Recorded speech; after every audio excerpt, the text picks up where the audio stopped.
जय गुरु जी, शुक्राना गुरु जी, अनंतम शुक्राना गुरु जी। सारी संगत को भी मेरा सुमन आंटी का प्यार भरा जय गुरु जी। संगत जी, आज हम स्टार्ट करने जा रहे हैं शिव पुराण का अध्याय 14 रुद्र संहिता। और आप सब भी दर्शन कर लीजिए शिव शंकर भगवान के शिव पुराण के। माथा टेक लीजिए और आज्ञा लेते हैं गुरु जी से। गुरु जी आज्ञा दीजिए ये पाठ निर्विघ्न संपन्न हो। सबसे पहले गणेश जी का ध्यान कर लेते हैं। ओम जय श्री गणेशाय नमः, ओम जय श्री गणेशाय नमः, ओम जय श्री गणेशाय नमः। ओम जय श्री गौरी शंकर भगवान की जय, ओम जय श्री गौरी शंकर भगवान की जय, ओम जय श्री गौरी शंकर भगवान की जय। जय गुरु जी, शुक्राना गुरु जी, जय गुरु जी, शुक्राना गुरु जी, जय गुरु जी, शुक्राना गुरु जी। ओम नमः शिवाय, शिव जी सदा साई, नमः शिवाय गुरु जी सदा साई, नमः शिवाय शिव जी सदा साई, नमः शिवाय गुरु जी सदा साई, ओम नमः शिवाय शिव जी सदा साई, शिव गुरु जी सदा साई। तो स्टार्ट करते हैं हम।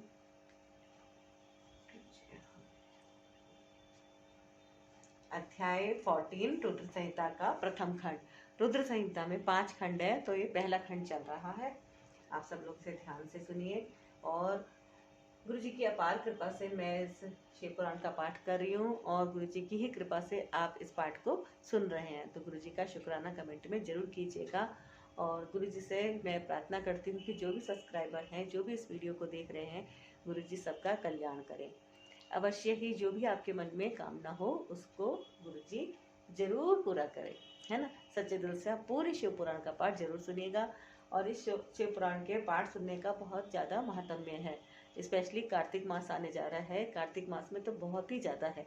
मैं पूरी कोशिश मेरी रहेगी कि दिवाली से पहले पहले मैं इस शिव पुराण का पाठ संपन्न कर दूँ। बाकी तो गुरु जी की जैसी इच्छा होती है, होता तो ऐसा ही है ना। तो आप गुरु जी ब्लेसिंग कल्याण गीता चैनल को अभी तक अगर आपने नहीं सब्सक्राइब किया है तो प्लीज़ कर लीजिए, और कर लिया है तो आपका बहुत बहुत धन्यवाद। जय गुरु जी। विभिन्न पुष्पों, अन्नों तथा जलादि की धाराओं से शिव जी की पूजा का महात्म्य। यह है अध्याय 14 और चल रहा है रुद्र संहिता। ब्रह्मा जी बोले, नारद, जो लक्ष्मी प्राप्ति की इच्छा करता हो वह कमल, बिलपत्र, शतपत्र और शंख पुष्प से भगवान शिव की पूजा करे। ब्राह्मण, यदि 1,00,000 की संख्या में इन पुष्पों द्वारा भगवान शिव की पूजा संपन्न हो जाए तो सारे पापों का नाश हो जाता है और लक्ष्मी की भी प्राप्ति हो जाती है, इसमें संशय नहीं है। प्राचीन पुरुषों ने 20 कमलों का एक प्रस्थ बताया है। 1 सहस्त्र बिलपत्रों को भी एक प्रस्थ कहा गया है। 1 सहस्त्र शतपत्र से आधे प्रस्थ की परिभाषा की गई है। 16 पलों का एक प्रस्थ होता है और 10 टंकों का एक पल। इस मान से पत्र, पुष्प आदि को तोलना चाहिए। जब पूर्वोक्त संख्या वाले पुष्पों से शिव की पूजा हो जाती है तब सकाम पुरुष अपने संपूर्ण अभिष्ट को प्राप्त कर लेता है। यदि उपासक के मन में कोई कामना न हो तो वह पूर्वोक्त पूजन से शिव स्वरूप हो जाता है।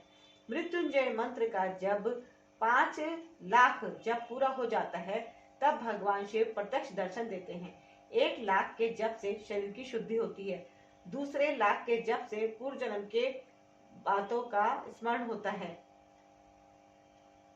दूसरे लाख के जप से पूर्व जन्म की बातों का स्मरण होता है। तीसरे लाख पूर्ण होने पर संपूर्ण काम्य वस्तुएं प्राप्त होती हैं। चौथे लाख का जप होने पर सपन में भगवान शिव का दर्शन होता है और 5वें लाख का जप ज्यों ही पूरा होता है भगवान शिव उपासक के सम्मुख तत्काल प्रकट हो जाते हैं। इसी मंत्र का 10,00,000 जप हो जाए तो संपूर्ण फल की सिद्धि होती है। जो मोक्ष की अभिलाषा रखता है वह 1,00,000 दर्भों द्वारा शिव का पूजन करे। मुनि श्रेष्ठ, सर्वत्र लाख की ही संख्या समझनी चाहिए। आयु की इच्छा वाला पुरुष 1,00,000 दवाओं द्वारा पूजन करे। जिसे पुत्र की अभिलाषा हो वे धतूरे के 1,00,000 फूलों से पूजा करे। लाल डंठल वाला धतूरा पूजन में शुभदायक माना गया है। अगस्त्य के 1,00,000 फूलों से पूजा करने वाले पुरुष को महान यश की प्राप्ति होती है। यदि तुलसी दल से शिव की पूजा करे तो उपासक को भोग और मोक्ष दोनों सुलभ होते हैं। लाल और सफेद आग, अपामार्ग और श्वेत कमल के 1,00,000 फूलों द्वारा पूजा करने से भी उसी फल, भोग और मोक्ष की प्राप्ति होती है। जपा अड़हुल के 1,00,000 फूलों से की हुई पूजा शत्रुओं को मृत्यु देने वाली होती है। करवीर के 1,00,000 फूल यदि शिव पूजन के उपयोग में लाए जाएं तो वे यहाँ रोगों का उच्चाटन करने वाले होते हैं। बंदूक दुपहरिया के फूलों द्वारा पूजन करने से आभूषण की प्राप्ति होती है। चमेली से शिव की पूजा करके मनुष्य वाहनों को उपलब्ध करता है, इसमें संशय नहीं है। अलसी के फूलों से महादेव जी का पूजन करने वाला पुरुष भगवान विष्णु को प्रिय होता है। शमी पत्रों से पूजा करके मनुष्य मोक्ष प्राप्त कर लेता है। बेला के फूल चढ़ाने पर भगवान शिव अत्यंत शुभ लक्षणा पत्नी प्रदान करते हैं। जूही के फूलों से पूजा की जाए तो घर में कभी अन्न की कमी नहीं होती। कनेर के फूलों से पूजा करने पर मनुष्य को वस्त्र की प्राप्ति होती है। सेदुआरी या शेफाली के फूलों से शिव का पूजन किया जाए तो मन निर्मल होता है। 1 लाख बिलपत्र चढ़ाने पर मनुष्य अपनी सारी काम्य वस्तुएं प्राप्त कर लेता है। श्रृंगार हार हर श्रृंगार के फूलों से पूजा करने पर सुख संपत्ति की वृद्धि होती है। वर्तमान ऋतु में पैदा होने वाले फूल यदि शिव की सेवा में समर्पित किए जाएं तो वे मोक्ष देने वाले होते हैं, इसमें संशय नहीं है। राई के फूल शत्रुओं को मृत्यु प्रदान करने वाले होते हैं। इन फूलों को 1-1 लाख की संख्या में शिव के ऊपर चढ़ाया जाए तो भगवान शिव प्रचुर फल प्रदान करते हैं। चंपा और केवड़े को छोड़कर शेष सभी फूल भगवान शिव को चढ़ाए जा सकते हैं।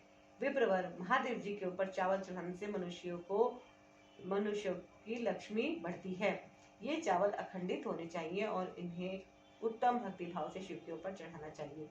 रुद्र प्रधान मंत्र से पूजा करके भगवान शिव के ऊपर बहुत सुंदर वस्त्र चढ़ाएं और उसी पर चावल रखकर समर्पित करें तो उत्तम है। भगवान शिव के ऊपर गंध पुष्प आदि के साथ एक श्रीफल चढ़ाकर धूप आरती निवेदन करें तो पूजा का पूरा फल प्राप्त होता है। वहाँ शिव के समीप 12 ब्राह्मणों को भोजन कराएं। इससे मंत्र पूर्वक सांगोपांग लक्ष्य पूजा संपन्न होती है। जहाँ 100 मंत्र जपने की विधि हो वहाँ 108 मंत्र जपने का विधान किया गया है। तिलों द्वारा शिव जी को 1 लाख आहुतियां दी जाए अथवा 1 लाख तिलों से शिव की पूजा की जाए तो वह बड़े बड़े पातकों का नाश करने वाली होती है। जौ द्वारा की हुई शिव की पूजा स्वर्ग सुख की वृद्धि करने वाली होती है, ऐसा ऋषियों का कथन है। गेहूं के बने हुए पकवान से की हुई शंकर जी की पूजा निश्चय ही बहुत उत्तम मानी गई है। यदि उससे 1 लाख बार पूजा हो तो उससे संतान की वृद्धि होती है। यदि मूंग से पूजा की जाए तो भगवान शिव सुख प्रदान करते हैं। प्रियंगु कंगनी द्वारा सर्वाध्यक्ष परमात्मा शिव का पूजन करने मात्र से उपासक के धर्म अर्थ और काम भोग की वृद्धि होती है तथा वह पूजा समस्त सुखों को देने वाली होती है। अरहर के पत्तों से श्रृंगार करके भगवान शिव की पूजा करें। देखिए इसमें कितना ज्यादा विधि विधान से पूजा करने का तरीका बताया गया है, जिसको करना आम जन के बस का बिल्कुल नहीं है। लेकिन मैंने एक जगह सुना था कि शिव पुराण का पाठ अगर हम पूरा शुरू से एंड तक सुन लेते हैं तो ये जो पूजा है इसका फल भी हमको प्राप्त होता है, श्रद्धा से विश्वास से अगर हम सुने तो। क्योंकि जो हम मंत्र जाप करते हैं उसका फल भी हमें तभी मिल सकता है जब हमारे पाप नष्ट हों। तो शिव पुराण का पाठ केवल सुन लेने मात्र से ही जन्मों जन्मों के पाप नष्ट हो जाते हैं। इसलिए इस पाठ को कृपया करके पूरा सुने, बीच में ना छोड़ें और ज़्यादा से ज़्यादा शेयर करें ताकि जो भी इसको सुने तो पूरा सुने और बीच में ना छोड़े। इससे सच्ची बता रही हूँ, ये बात बिल्कुल सच है कि इंसान के जीवन में कितने भी संकट है, कितनी भी निराशा वाली स्थिति है, अगर वो एक बार इसको पूरे तन मन से सुन लेता है ना तो सुनने से उसके बहुत सारे कष्ट खत्म हो जाते हैं। और जैसे कोई मार्ग नहीं मिल रहा होता ना, कई बार बहुत कंफ्यूजन होता है लाइफ में, वो भी दूर होते हैं और नए नए रास्ते अपॉर्चुनिटी मिलने लग जाती है। ये बिल्कुल सच्ची बात है। विश्वास की सारी बातें एक बार सुनने के बाद आपको पता चलेगा कि हाँ इसमें सच में बहुत सारी बातें दी गई हैं और इससे हमारे को प्रश्नों के उत्तर भी मिलते हैं कि हाँ हमारे को लाइफ में जो कोई स्टक हो गया है, कोई स्ट्रगल है, कोई अपॉर्चुनिटी नहीं मिल रही है, ऑब्स्टिकल आ रखे हैं, तो वो सारे तभी होते हैं जब हमारे पाप कर्म ज्यादा होते हैं, जो हम पिछले जन्मों में करते रहे हैं, हमें नहीं पता कि हमारे कर्म क्या रहे हैं। तो प्रारब्ध कैसे कटेगा हमारा, वो इससे ही पापों का नाश कैसे होगा। केवल एकमात्र शिव जी ही हैं जो पूरी तरह से पापों का नाश कर सकते हैं, है ना। तो अब छोटी मोटी हम लोग नॉर्मल पूजा कर पाते हैं ना, तो उस पूजा का फल भी हमें तभी मिलेगा जब हमारे पाप खत्म हो चुके होंगे, वो दरवाजे ही तभी खुलेंगे। तो ये बात बिल्कुल सच है, इसलिए ध्यान लगा के इसका पाठ अवश्य सुनना चाहिए, बहुत जरूरी है ये। यह पूजा नाना प्रकार के सुखों और संपूर्ण फलों को देने वाली है। मुनि श्रेष्ठ, अब फूलों की लक्ष्य संख्या का तोल बताया जा रहा है। प्रसन्नता पूर्वक सुनो। सूक्ष्म मान का प्रदर्शन करने वाले व्यास जी ने एक प्रस्थ शंख पुष्प को 1,00,000 बताया है। 11 प्रस्थ चमेली के फूल हो तो वही 1,00,000 फूलों का मान कहा गया है। जूही के 1,00,000 फूलों का भी वही मान है। राई के 1,00,000 फूलों का मान 5.5 प्रस्थ है। उपासक को चाहिए कि वह निष्काम होकर मोक्ष के लिए भगवान शिव की पूजा करे। भक्ति भाव से विधि पूर्वक शिव की पूजा करके भक्तों को पीछे जलधारा समर्पित करनी चाहिए। ज्वर में जो मनुष्य प्रलाप करने लगता है उसकी शांति के लिए जलधारा शुभ कारक बताई गई है। शत रुद्रीय मंत्र से, रुद्री के 11 पाठों से, रुद्र मंत्र के जप से, पुरुष सूक्त से, 6 ऋचा वाले रुद्र सूक्त से, महामृत्युंजय मंत्र से, गायत्री मंत्र से अथवा शिव के शास्त्रोक्त नामों के आदि में प्रणव और अंत में नमः पद जोड़कर बने हुए मंत्रों द्वारा जलधारा आदि अर्पित करनी चाहिए। सुख और संतान की वृद्धि के लिए जलधारा द्वारा पूजन उत्तम बताया गया है। उत्तम भस्म धारण करके उपासक को प्रेम पूर्वक नाना प्रकार के शुभ एवं दिव्य द्रव्यों द्वारा शिव की पूजा करनी चाहिए और शिव उनके सहस्त्रनाम मंत्रों से घी की धारा चढ़ानी चाहिए। ऐसा करने पर वंश का विस्तार होता है, इसमें संशय नहीं है। इसी प्रकार यदि 10,000 मंत्रों द्वारा शिव जी की पूजा की जाए तो प्रमेह रोग की शांति होती है और उपासक को मनोवांछित फल की प्राप्ति हो जाती है। यदि कोई नपुंसक को प्राप्त हो तो वह घी से शिव जी की भली भांति पूजा करे तथा ब्राह्मणों को भोजन कराए। साथ ही उसके लिए मुनीश्वरों ने प्रजापत्य व्रत का भी विधान किया। यदि बुद्धि जड़ हो जाए तो उस अवस्था में पूजक को केवल शर्करा मिश्रित दूध की धारा चढ़ानी चाहिए। ऐसा करने पर उसे बृहस्पति के समान उत्तम बुद्धि प्राप्त हो जाती है। जब तक 10,000 मंत्रों का जप पूरा न हो जाए तब तक पूर्वोक्त दुग्ध धारा द्वारा भगवान शिव का उत्कृष्ट पूजन चालू रखना चाहिए। जब तन मन में अकारण ही उच्चाटन होने लगे, जी उचट जाए, कहीं भी प्रेम न रहे, दुख बढ़ जाए और अपने घर में सदा कलह रहने लगे, तब पूर्वोक्त रूप से दूध की धारा चढ़ाने से सारा दुख नष्ट हो जाता है। सुवासित तेल से पूजा करने पर भोगों की वृद्धि होती है। यदि मधु से शिव की पूजा की जाए तो राज यक्षमा का रोग दूर हो जाता है। यदि शिव पर ईख के रस की धारा चढ़ाई जाए तो वह भी संपूर्ण आनंद की प्राप्ति कराने वाली होती है। गंगा जल की धारा तो भोग और मोक्ष दोनों फलों को देने वाली है। ये सब जो धाराएं बताई गई हैं, इन सबको मृत्युंजय मंत्र से चढ़ाना चाहिए। उसमें भी उक्त मंत्र का विधानत 10,000 जप करना चाहिए और 11 ब्राह्मणों को भोजन कराना चाहिए। अध्याय 14 समाप्त। बोलो शिव शंकर भगवान की जय, गौरी शंकर की जय, शिव परिवार की जय। हर हर महादेव, हर हर महादेव, हर हर महादेव। जय गुरु जी, शुक्राना गुरु जी, जय गुरु जी, शुक्राना गुरु जी, जय गुरु जी, शुक्राना गुरु जी। ओम नमः शिवाय, शिव जी सदा साय। ओम नमः शिवाय, गुरु जी सदा साय। ओम नमः शिवाय, शिव जी सदा साय। ओम नमः शिवाय, गुरु जी सदा साय। ओम नमः शिवाय, शिव जी सदा साय। ओम नमः शिवाय, गुरु जी सदा सहाय।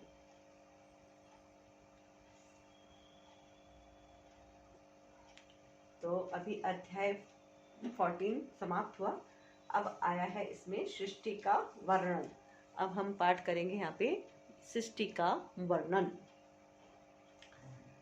तदंतर नारद जी के पूछने पर ब्रह्मा जी बोले, मुने, हमें पूर्वोक्त आदेश देकर जब महादेव जी अंतर्ध्यान हो गए तब मैं उनकी आज्ञा का पालन करने के लिए ध्यान मग्न हो कर्तव्य का विचार करने लगा। उस समय भगवान शंकर को नमस्कार करके श्री हरि से ज्ञान पाकर परमानंद को प्राप्त हो मैंने सृष्टि करने का ही निश्चय किया। तात भगवान विष्णु भी वहां सदा शिव को प्रणाम करके मुझे आवश्यक उपदेश दे तत्काल अदृश्य हो गए। वे ब्रह्मांड से बाहर आकर भगवान शिव की कृपा प्राप्त करके बैकुंठ धाम में जा पहुंचे और सदा वहीं रहने लगे। मैंने सृष्टि की इच्छा से भगवान शिव और विष्णु का स्मरण करके पहले के रचे हुए जल में अपनी अंजलि डालकर जल को ऊपर की ओर उछाला। इससे वहां एक अंड प्रकट हुआ जो 24 तत्वों का समूह कहा जाता है। बहुत ही स्पेशल बात है कि ये जो पूरी सृष्टि की रचना हुई है, ये कैसे हुई है, इसकी स्टार्टिंग कैसे हुई, इसमें ये बताया गया है। जो 24 तत्वों का समूह कहा जाता है, विप्रवर, वह विराट आकार वाला अंड जड़ रूप ही था। उसमें चेतनता न देखकर मुझे बड़ा संशय हुआ और मैं अत्यंत कठोर तप करने लगा। 12 वर्षों तक भगवान विष्णु के चिंतन में लगा रहा। वह समय पूर्ण होने पर भगवान श्री हरि स्वयं प्रकट हुए और बड़े प्रेम से मेरे अंगों को स्पर्श करते हुए मुझसे प्रसन्नपूर्वक बोले। श्री विष्णु ने कहा, ब्राह्मण, तुम वर मांगो, मैं प्रसन्न हूँ, मुझे तुम्हारे लिए कुछ भी अदेय नहीं है। भगवान शिव की कृपा से मैं सब कुछ देने में समर्थ हूँ। ब्रह्मा बोले, अर्थात मैंने कहा, महाभाग, आपने जो मुझ पर कृपा की है वह सर्वथा उचित ही है, क्योंकि भगवान शंकर ने मुझे आपके हाथों में सौंप दिया है। विष्णु, आपको नमस्कार है। आज मैं आपसे जो कुछ मांगता हूँ उसे दीजिए। प्रभु, यह विराट रूप 24 तत्वों से बना हुआ अंड किसी तरह चेतन नहीं हो रहा है, जड़ीभूत दिखाई देता है। हरे, इस समय भगवान शिव की कृपा से आप यहाँ प्रकट हुए, अतः शंकर की सृष्टि शक्ति या विभूति से प्राप्त हुए इस अंड में चेतनता लाइए। मेरे ऐसा कहने पर शिव की आज्ञा से तत्पर रहने वाले महाविष्णु ने अनंत रूप का आश्रय ले उस अंड में प्रवेश किया। उस समय उन परम पुरुष के सहस्त्रों मस्तक, सहस्त्रों नेत्र और सहस्त्रों पैर थे।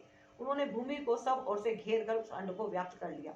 मेरे द्वारा भली भांति स्तुति की जाने पर जब श्री विष्णु ने उस अंड में प्रवेश किया, तब वह 24 तत्वों का विकार रूप अंड सचेतन हो गया। पाताल से लेकर सत्यलोक तक की अवधि वाले उस अंड के रूप में वहां साक्षात श्री हरि ही विराजने लगे। उस विराट अंड में व्यापक होने से ही वे प्रभु वैराज पुरुष कहलाए। पंचमुख महादेव ने केवल अपने रहने के लिए सुरम्य कैलाश नगर का निर्माण किया, जो सब लोगों से ऊपर सुशोभित होता है।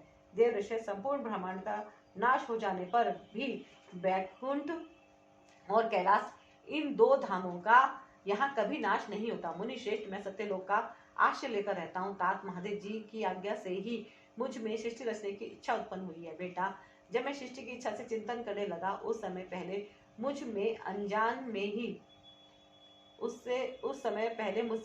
में ही पाप पूर्ण तमोगुणी सृष्टि का प्रादुर्भाव हुआ, जिसे अविद्या पंचक अथवा पंच परवा अविद्या कहते हैं। तदंतर प्रसन्नचित होकर शंभु की आज्ञा से मैं पुनः अनासक्त भाव से सृष्टि का चिंतन करने लगा। उस समय मेरे द्वारा स्थावर, संज्ञक, वृक्ष आदि की सृष्टि हुई, जिसे मुख्य सर्ग कहते हैं। यह पहला सर्ग है। उसे देखकर तथा यह अपने लिए पुरुषार्थ का साधक नहीं है, यह जानकर सृष्टि की इच्छा वाले मुझ ब्रह्मा से दूसरा सर्ग प्रकट हुआ, जो दुख से भरा हुआ है। उसका नाम है त्र्यक्त श्रोता। वह सर्ग भी पुरुषार्थ का साधक नहीं था।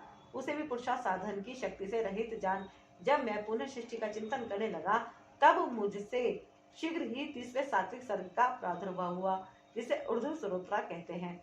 यह देव सर्ग के नाम से व्याख्यात हुआ। देव सर्ग सत्यवादी तथा अत्यंत सुखदायक है। उसे भी पुरुषार्थ साधन की रुचि एवं अधिकार से रहित मानकर मैंने अन्य सर्ग के लिए अपने स्वामी श्री शिव का चिंतन आरंभ किया।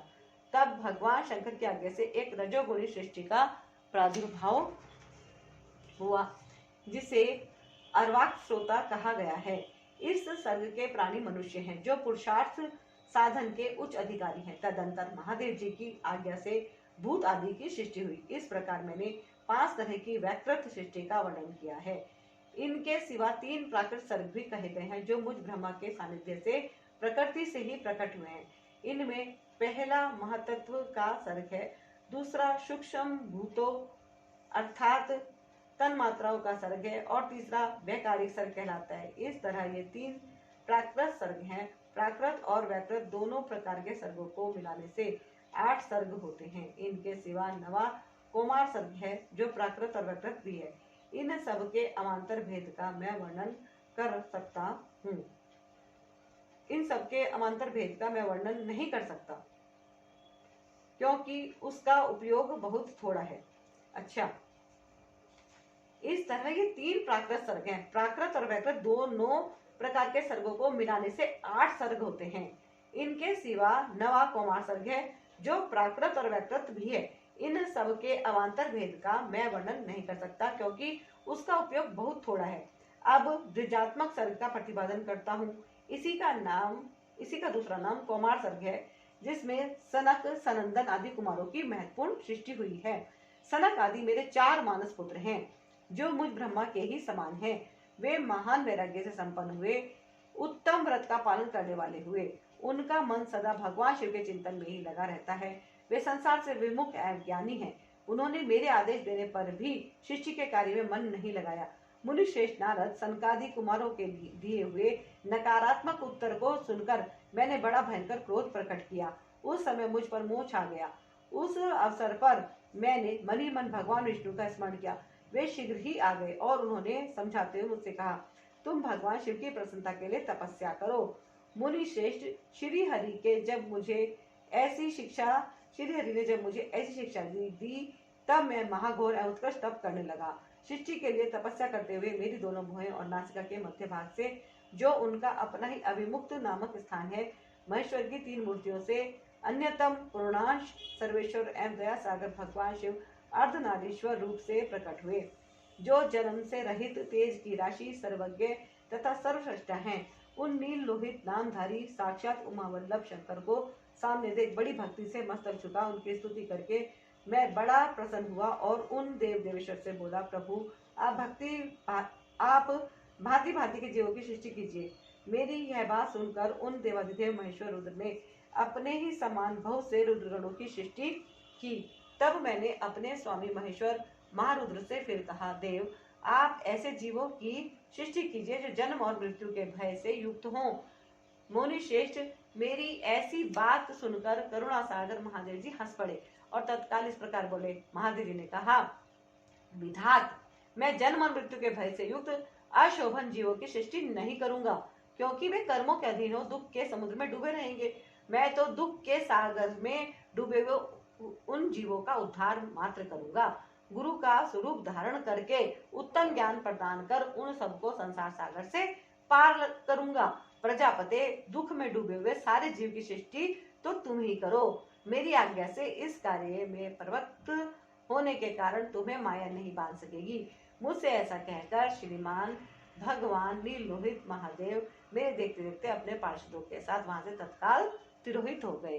तो ये हो गया अध्याय 14 और 15 समाप्त हो गए हैं। यहाँ पे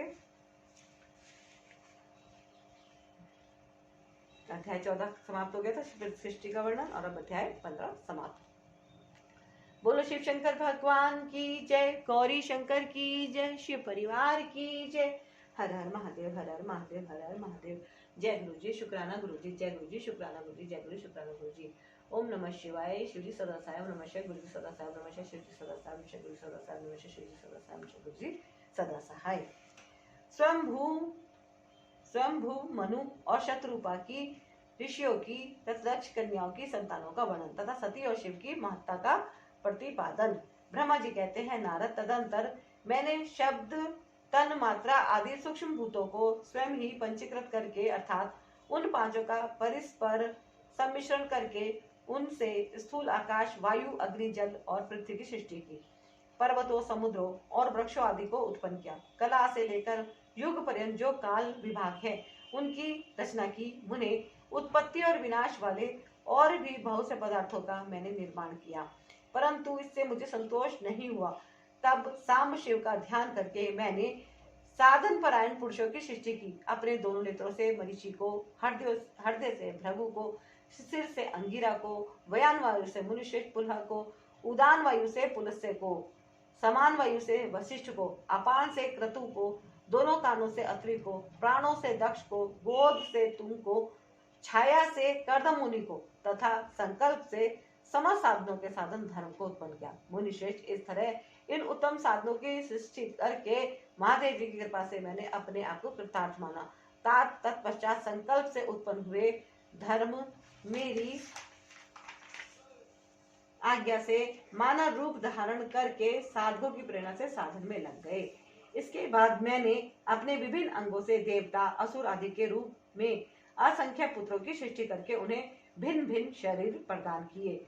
मुने तदंतर अंतर्यामी भगवान शंकर की प्रेरणा से अपने शरीर को 2 भागों में विभक्त करके मैं 2 रूप वाला हो गया। नारद, आधे शरीर से मैं स्त्री हो गया और आधे से पुरुष। उस पुरुष ने उस स्त्री के गर्भ से सर्व साधन समर्थ उत्तम जोड़े को उत्पन्न किया।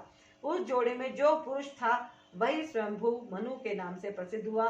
स्वयंभू मनु उच्च कोटि के साधक हुए तथा जो स्त्री हुई वह शत्रुपा कहलाई।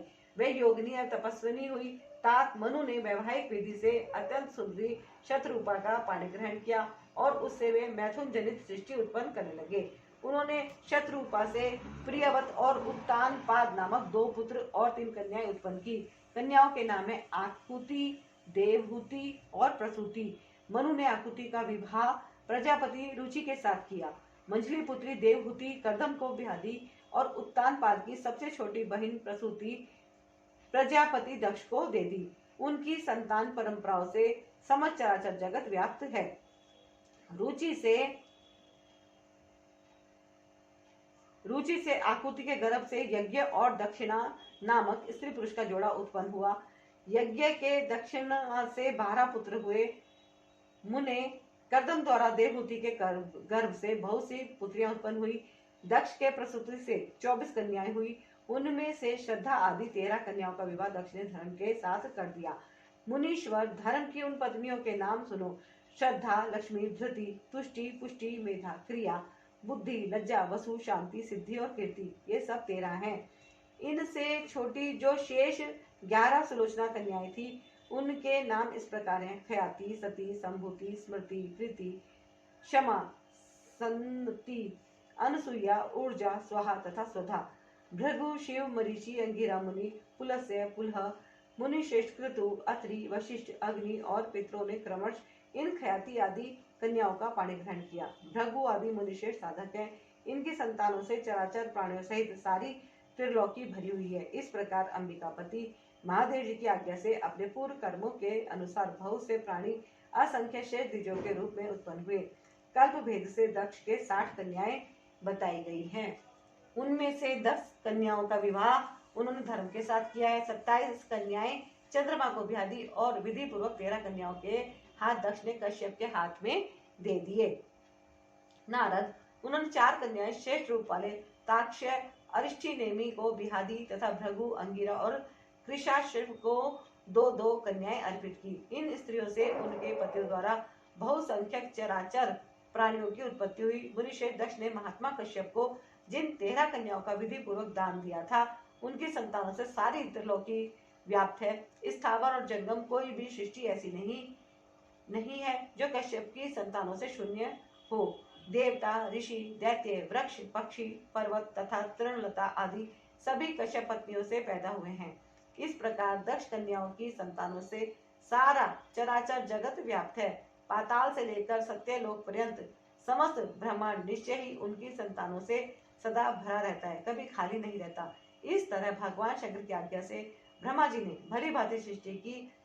पूर्व काल में सर्वव्यापी शंभु ने जिन्हें तपस्या के लिए प्रकट किया था तथा रुद्रदेव ने त्रिशूल के अग्रभाग पर रखकर जिनकी सदा रक्षा की है, वे ही सती देवी लोकहित का कार्य संपादित करने के लिए दक्ष से प्रकट हुई थी। उन्होंने भक्तों के उद्धार के लिए अनेक लीलाएं की। इस प्रकार देवी शिवा ही सती होकर भगवान शंकर से ब्याही गई, किंतु पिता के यज्ञ में पति का अपमान देखकर उन्होंने अपने शरीर को त्याग दिया और फिर उसे ग्रहण नहीं किया। वे अपने परम पद को प्राप्त हो गई। फिर देवताओं की प्रार्थना से वे ही शिवा पार्वती रूप में प्रकट हुई और बड़ी भारी तपस्या करके पुनः भगवान शिव को उन्होंने प्राप्त कर लिया। मुनीश्वर, इस जगत में उनके अनेक नाम प्रसिद्ध हुए। उनके कालिका, चंडिका, भद्रा, चामुंडा, विजया, जया, जयंती, भद्रकाली, दुर्गा, भगवती, कामाख्या, कामदा, अम्बा, मृडानी और सर्वमंगला आदि अनेक नाम हैं जो भोग और मोक्ष देने वाले हैं। ये सभी नाम उनके गुण और कर्मों के अनुसार हैं।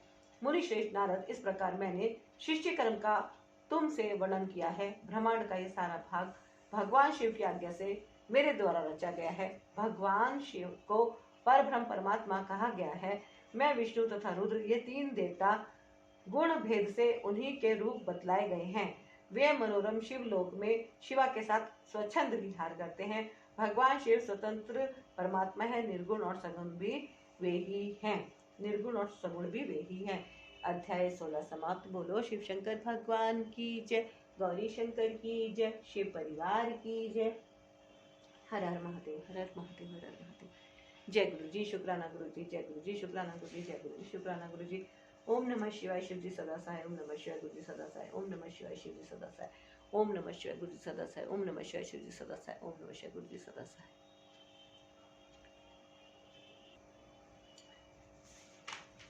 अध्याय 16 समाप्त हो गया है और अध्याय 17 स्टार्ट हो रहा है रुद्र संहिता का। तो इसमें अब आगे बहुत ही इंटरेस्टिंग सी कहानी, और ये बहुत जरूरी है सुननी सबके लिए, है ना। जिनको भी धन की परेशानी है ये बहुत ही इंटरेस्टिंग है। कुबेर जी की कहानी है ये, पूर्व जन्म की। तो शुरू करते हैं। यज्ञदत्त कुमार को भगवान शिव की कृपा से कुबेर पद की प्राप्ति तथा उनकी भगवान शिव के साथ मैत्री। सूत जी कहते हैं, मुनीश्वरों, ब्रह्मा जी की यह बात सुनकर नारद जी ने विनय पूर्वक उन्हें प्रणाम किया और पुनः पूछा, भगवान भक्त वत्सल भगवान शंकर कैलाश पर्वत पर कब गए और महात्मा कुबेर के साथ उनकी मैत्री कब हुई? परिपूर्ण मंगल विग्रह महादेव जी ने वहाँ क्या किया? यह सब मुझे बताइए। इसे सुनने के लिए मेरे मन में बड़ा कौतूहल है। ब्रह्मा जी ने कहा, नारद सुनो, चंद्रमौली भगवान शंकर के चरित्र का वर्णन करता हूँ। वे कैसे कैलाश पर्वत पर गए और कुबेर की उनके साथ किस प्रकार मैत्री हुई, यह सब सुनाता हूँ। कापिल्य नगर में यज्ञदत्त नाम से प्रसिद्ध एक ब्राह्मण रहते थे, जो बड़े सदाचारी थे। उनके एक पुत्र हुआ जिसका नाम गुणनिधि था। वह बड़ा ही दुराचारी और जुआरी हो गया था। पिता ने अपने उस पुत्र को त्याग दिया। वह घर से निकल गया और कई दिनों तक भूखा भटकता रहा। एक दिन वह नैवेद्य चुराने की इच्छा से एक शिव मंदिर में गया। वहां उसने अपने वस्त्र को जलाकर उजाला किया। यह मानो उसके द्वारा भगवान शिव के लिए दीपदान किया गया। तत्पश्चात वह चोरी में पकड़ा गया और उसे प्राण दंड मिला। अपने कुकर्मों के कारण वह यमदूतों द्वारा बांधा गया। इतने में ही भगवान शंकर के पार्षद वहां आ पहुंचे और उन्होंने उसे उनके बंधन से छुड़ा दिया। शिवगणों के संग से उसका हृदय शुद्ध हो गया था, अतः वह उन्हीं के साथ तत्काल शिवलोक में चला गया। वहां सारे दिव्य भोगों का उपभोग तथा उमा महेश्वर का सेवन करके कालांतर में वह कलिंग राज अरिंदम का पुत्र हुआ। वहां उसका नाम था दम। वह निरंतर भगवान शिव की सेवा में लगा रहता था। बालक होने पर भी वह दूसरे बालकों के साथ शिव का भजन किया करता था। वह क्रमश शिवावस्था को प्राप्त हुआ और पिता के परलोक गमन के पश्चात राज सिंहासन पर बैठा। राजा दम बड़ी प्रसन्नता के साथ सब और शिव धर्मों का प्रचार करने लगा। भूपाल दम का दमन करना दूसरों के लिए सर्वथा कठिन था। ब्रह्मा समस्त शिवालयों में दीपदान करने के अतिरिक्त वे दूसरे किसी धर्म को नहीं जानते थे। उन्होंने अपने राज्य में रहने वाले समस्त ग्रामाध्यक्षों को बुलाकर यह आज्ञा दे दी कि शिव मंदिर में दीपदान करना सबके लिए अनिवार्य होगा। जिस ग्रामाध्यक्ष के गांव के पास जितने शिवालय हों, वहां बिना कोई विचार किए सदा दीप जलना चाहिए। आजीवन इसी धर्म का पालन करने के कारण राजा दम ने बहुत बड़ी धर्म संपत्ति का संचय कर लिया। फिर वे काल धर्म के अधीन हो गए। दीपदान की वासना से युक्त होने के कारण उन्होंने शिवालयों में बहुत से दीप जलवाए और उसके फलस्वरूप जन्मांतर में वे रत्नमय दीपों की प्रभा के आश्रय हो अलकापुरी के स्वामी हुए। इस प्रकार भगवान शिव के लिए किया हुआ थोड़ा सा भी पूजन या आराधन समय अनुसार महान फल देता है। ऐसा जानकर उत्तम सुख की इच्छा रखने वाले लोगों को शिव का भजन अवश्य करना चाहिए। वह दीक्षित का पुत्र, जो सदा सब प्रकार के अधर्मों में ही रचा पचा रहता था, देव योग से शिवालय में धन चुराने के लिए गया और उसने स्वार्थवश अपने कपड़े को दीपक की बत्ती बनाकर उसके प्रकाश से शिवलिंग के ऊपर का अंधेरा दूर कर दिया। इस सत्कर्म के फलस्वरूप वह कलिंग देश का राजा हुआ और धर्म में उसका अनुराग हो गया। फिर दीप की वासना का उदय होने से शिवालयों में दीप जलवा कर उसने यह दिक्पाल का पद पा लिया। मुनीश्वर, देखो तो सही, कहाँ उसका वह कर्म और कहाँ यह दिक्पाल की पदवी, जिसका यह मानव धर्मा प्राणी इस समय यहाँ उपभोग कर रहा है।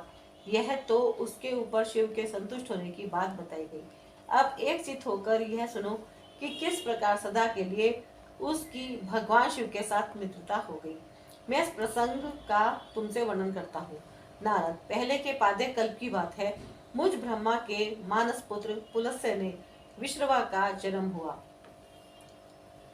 नारद, पहले के पादे कल्प की बात है। मुझ ब्रह्मा के मानस पुत्र पुलस्त्य से विश्रमा का जन्म हुआ और विश्रवा के पुत्र वैश्रवण कुबेर हुए। उन्होंने पूर्व काल में अत्यंत उग्र तपस्या के द्वारा त्रिनेत्रधारी महादेव की आराधना करके विश्वकर्मा की बनाई हुई उस अलकापुरी का उपभोग किया। जब वह कल्प व्यतीत हो गया और मेघ वाहन कल्प आरंभ हुआ, उस समय वह यज्ञदत्त का पुत्र, जो प्रकाश का दान करने वाला था, कुबेर के रूप में अत्यंत दुस्सह तपस्या करने लगा। दीप दान मात्र से मिलने वाली शिव भक्ति के प्रभाव को जानकर वह शिव की चित्त प्रकाशिका काशिकापुरी में गया और अपने चित्त रूपी रत्नमय प्रदीपों से 11 रुद्रों को उद्बोधित करके अनन्य भक्ति एवं स्नेह से संपन्न हो गए। तन्मयता पूर्वक शिव के ध्यान में मग्न हो निश्चल भाव से बैठ गया, जो शिव की एकता का महान पात्र है। तप रूपी अग्नि से बड़ा हुआ काम, क्रोधादि महाविघ्न रूपी पतंगों के आघात से शून्य है। प्राण निरोधी रूपी वायु शून्य स्थान में निश्चल भाव से प्रकाशित है। निर्मल सृष्टि के कारण स्वरूप से भी निर्मल है तथा सदाव रूपी पुष्पों से जिसकी पूजा की गई है, ऐसे शिवलिंगों की प्रतिष्ठा करके वह तब तक तपस्या में लगा रहा जब तक उसके शरीर में केवल अस्थि और चर्म मात्र ही अवशिष्ट नहीं रह गए। इस प्रकार उसने 10,000 वर्षों तक तपस्या की। तदंतर विशालाक्षी पार्वती देवी के साथ भगवान विश्वनाथ कुबेर के पास आए। उन्होंने प्रसन्न चित्त से अलकापति की ओर देखा। वे शिवलिंग में मन को एकाग्र करके ठूटे काठ की भांति स्थिर भाव से बैठे थे। भगवान शिव ने उनसे कहा, अलकापते, मैं वर देने के लिए उद्यत हूँ, तुम अपना मनोरथ बताओ। यह वाणी सुनकर तपस्या के धनी कुबेर ने ज्यों ही आंखें खोलकर देखा, त्यों ही उमा वल्लभ भगवान श्रीकंठ सामने खड़े दिखाई दिए। वे उदय काल के सहस्त्र सूर्य से भी अधिक तेजस्वी थे और उनके मस्तक पर चंद्रमा अपनी चांदनी बिखेर रहे थे। भगवान शंकर के तेज से उनकी आंखें चौंधिया गई। उनका